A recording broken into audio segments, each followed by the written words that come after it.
తెలంగాణ అప్పులు ఆదాయంపై సీఎం రేవంత్ రెడ్డి అవగాహన లేకుండా మాట్లాడుతున్నారని ఎమ్మెల్సీ కవిత విమర్శించారు.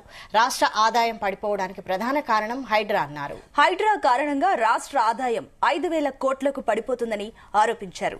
సీఎం రేవంత్ రెడ్డి ప్రధాని మోడీని కలిసి అంతులేని అబద్దాలు మాట్లాడారని మండిపడ్డారు. దృష్టి పెట్టాల్సిన అనేక అంశాలు పక్కన పెట్టి కేసీఆర్ పై ఇష్టానుసారంగా మాట్లాడడం సరికాదన్నారు ఎమ్మెల్సీ కవిత. ఇంకొక దారుణమైన విషయం ఏంటంటే ఆదాయం పడిపోవడంలో ప్రధానమైనటువంటి కారణం ఇవాళ హైడ్రా. ఎందుకు ఈ మాట చెప్తా ఉన్నా అంటే నేను సాధికారికంగా చెప్పగలుగుతా ఉన్నా. స్టాంప్స్ అండ్ రిజిస్ట్రేషన్స్ యొక్క ఆదాయం ప్రభుత్వం ఏమనుకున్నదంటే 18,000 కోట్లు వస్తుందని ఒక అంచనా వేస్తాయి ఏ ప్రభుత్వాలైనా కూడా.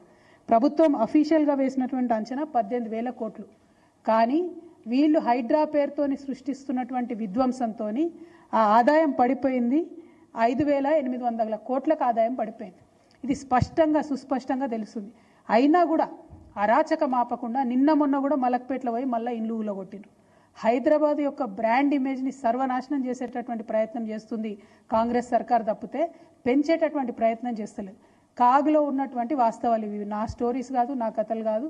కంప్లీట్గా ఆదాయం పడిపోయినటువంటి పరిస్థితి ఉన్నది స్టాంప్స్ అండ్ రిజిస్ట్రేషన్. నేనేమంటున్నా, కిషన్ రెడ్డి గారు ఏం అడుగుతున్నారో ఏం అడుగుతలేరో, ప్రధానమంత్రి గారి డైరెక్షన్లో ఈ ఆర్ఎస్ఎస్ ముఖ్యమంత్రి గారు ఏం పని చేస్తున్నారో మాకు తెలియదు.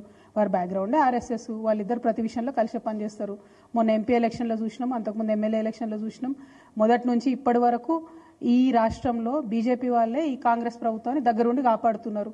మేము ఏదైనా తీవ్రమైనటువంటి విమర్శ తేవడమో, ప్రజల ముందుకు ఒక వాస్తవాన్ని బయటపెట్టడం చేయగానే ఎవరు వచ్చి మమ్మల్ని క్రిటిసైజ్ చేస్తారు? ఫస్ట్ రఘునందన్ రావు గారు, బండి సంజయ్ గారు వచ్చి మమ్మల్ని తిడుతుంటారు. అంటే వాళ్ళని ఏదో తిట్టినట్టుగా ముఖ్యమంత్రి గారిని డిఫెండ్ చేసుకుంటా. Partnership is between BJP and Congress brother. అది ఎస్టాబ్లిష్డ్ ఫ్యాక్ట్ ఈ రాష్ట్రంలో. దేశం మొత్తం లేని జరిగినా కూడా ఇక్కడ మాత్రం వాళ్ళిద్దరు కలిసే ఉంటారు. ఇక్కడ మాత్రం అన్ని వాళ్ళు అనుకునే పనులు చేస్తారు, అనుకునే విమర్శలు చేస్తారు. ఎప్పుడు ఎవరు పాత్రను ప్రవేశపెట్టాలనో వారికి తెలుసు. అట్లా ప్రవేశపెట్టుకుంటూ చేస్తున్నారు. సో కాంబినేషన్ పార్ట్నర్షిప్ ఏదన్నా ఉంది ఈ రాష్ట్రంలో అంటే that is between BJP and Congress. ఇంకొక దారుణమైన విషయం